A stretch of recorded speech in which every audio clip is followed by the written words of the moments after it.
Hi, everybody. My name is Carla Cooper-Boggs. I teach sixth grade honors ELA, and welcome to our Curriculum Night 2021 virtual curriculum night.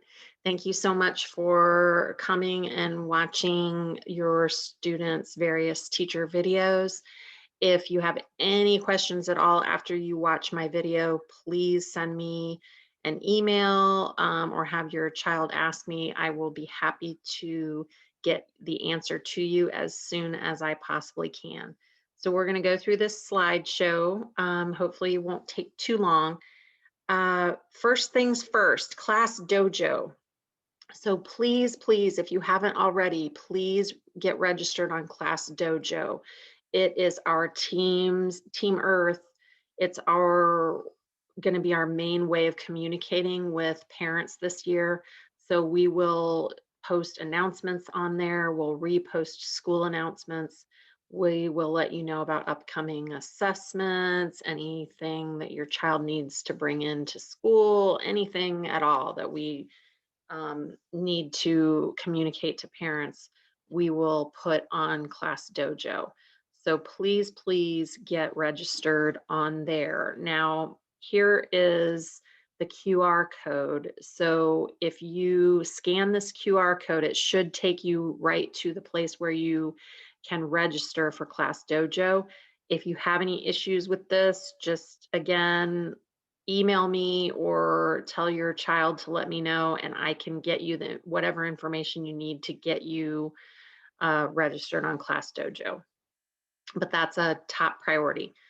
Okay, the two platforms that we're going to be using this year are Canvas and PowerSchool. Canvas is where assignments are posted for each class. So your student should be very familiar with Canvas by now. That's where they go every day, usually during class to do assignments, and then that's where they would go to do their homework. I personally am trying to do as much paper and pencil work as I can in the classroom this year. So your student will probably not be spending as much time on Canvas in ELA as they are in other classes. But if they're absent, they definitely need to be checking Canvas for me, because that's where I'm going to post the work that we did in class. And then students who are absent should be able to complete it digitally and know, what's going on in class, so they don't feel as behind when they come back after being absent. PowerSchool is where you can see your child's grades after they're posted, and your child also should be regularly checking PowerSchool to check for missing assignments, which we will encourage them to do during advisory Mondays and Thursdays during flex time advisory. So that should be a regular occurrence. Supplies, we're kind of beyond this now, but your students should always have pencils, sharpened pencils, more than one, hopefully, in their backpack. Sticky notes, tape would be great, a roll of tape, because we're using composition notebooks in ELA, and I sometimes have the students paste or tape things into their notebooks. So it would be great if they had their own roll of tape handy. And then the biggest thing is a book to read. So we have sustained silent reading for 10 minutes in class every day. So it's very important that your student have a book handy that they can pull out of their backpack and read for 10 minutes. This could be their anchor text. So for example, right now we are reading The Lightning Thief. So they can definitely read The Lightning Thief during SSR time if they want to. We also are doing book clubs. So they could be reading their book club book, or they could be reading a third book. I know some students have probably 4 or 5 or 6 books going at any one time. So it's totally up to them what they want to read during that time, but they just need to have something to read. So the L curriculum is what we are using this year. This is our third year using the L curriculum in 6th grade. Um, it's set up with modules. So there are 4 modules. We're working in the first module right now, and that is centered on Greek mythology. And we're using the anchor text, The Lightning Thief by Rick Riordan, which students always enjoy. I still have not found a student who does not love this book. A lot of students are reading it for a second time, but we're doing hopefully a deeper read focusing on, figurative language and point of view. And so even if they've read it before, hopefully they're getting a lot more out of it the second time. The next module is going to be centered on problem solving. So that is based around the book, The Boy Who Harnessed the Wind by William Kamkwamba. And then we're going to read 2 roads for our third module. That has to do with North American boarding schools, which is a horrible time in history that we really don't learn about as much as we should. So that's a really important module that we cover. And then Hidden Figures is our last module. Um, and it's the book that the movie Hidden Figures was based on. And that module focuses on remarkable accomplishments in space science. So it's a very wide variety of texts, and we also incorporate some shorter texts along the way to complement these anchor texts. So we do a lot of reading. We also do vocabulary and grammar. Elle incorporates vocabulary and grammar lessons within every unit. So that is something that is not left out. Assessments, every module has 3 units, and each unit has a mid-unit assessment and an end unit assessment. Sometimes those are multiple choice tests. Sometimes they're multiple choice and short answer mixed together.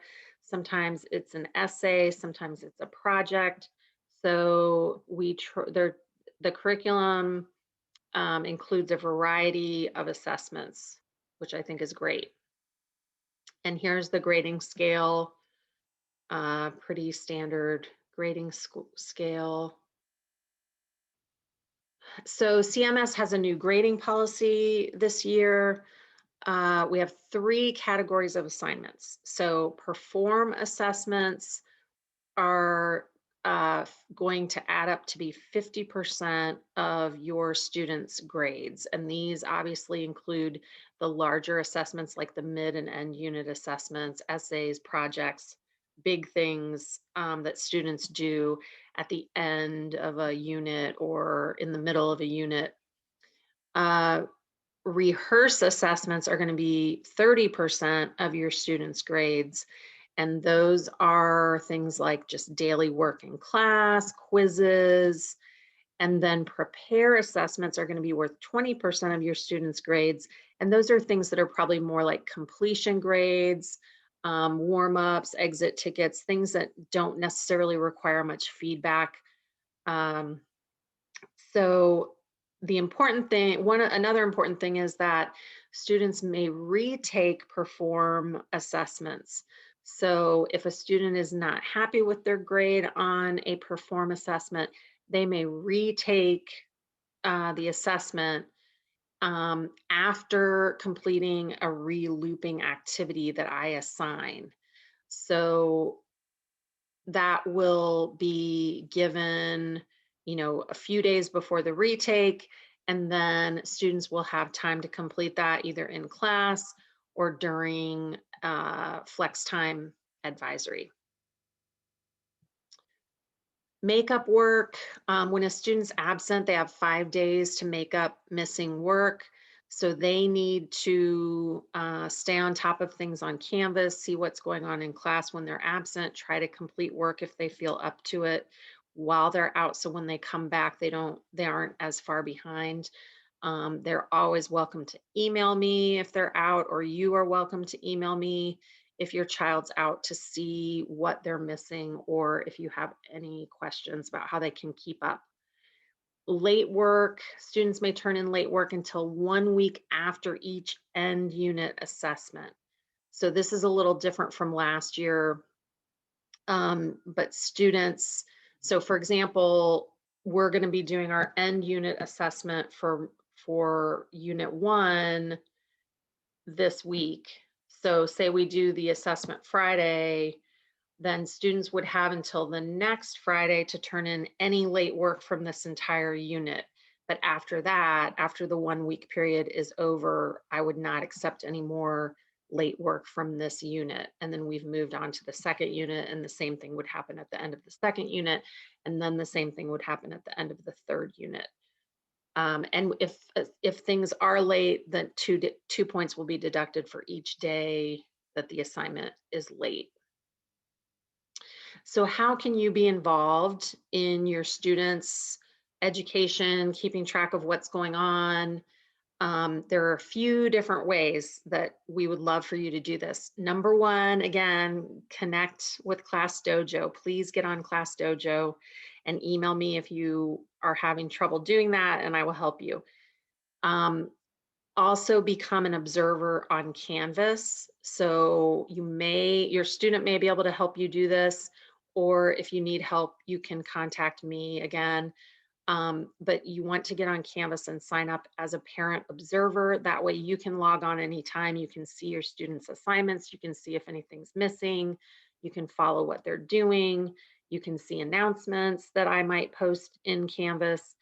You can message me in Canvas. So it's a very valuable connection as well. The third thing is, it's a great idea if you maybe schedule a weekly appointment with your child to sit down and look at Canvas, look at PowerSchool with them, look at their grades, look at any missing assignments, talk to them about when they're going to complete them, see if they have any questions, if you have any questions. So that's a great way to just keep up, you know, on a regular basis with your child. Also, tutoring. I do offer tutoring Thursday mornings at 8 a.m. It's optional. It's if your child has a question, if they're struggling in a particular area, I am more than happy to meet with them on Thursday mornings and work with them. I would love it if they would contact me first and let me know that they're planning to come in, let me know if there's a particular area they want to talk about. However, if they do just show up unannounced on a Thursday morning, I will still be happy to meet with them.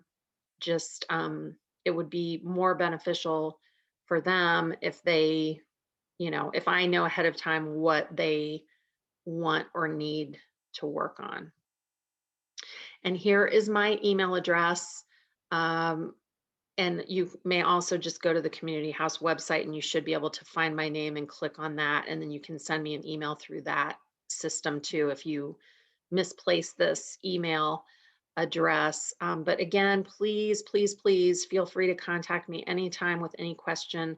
My goal is to get back to parents within 24 hours, but usually I'm much quicker than that. So please don't hesitate to contact me.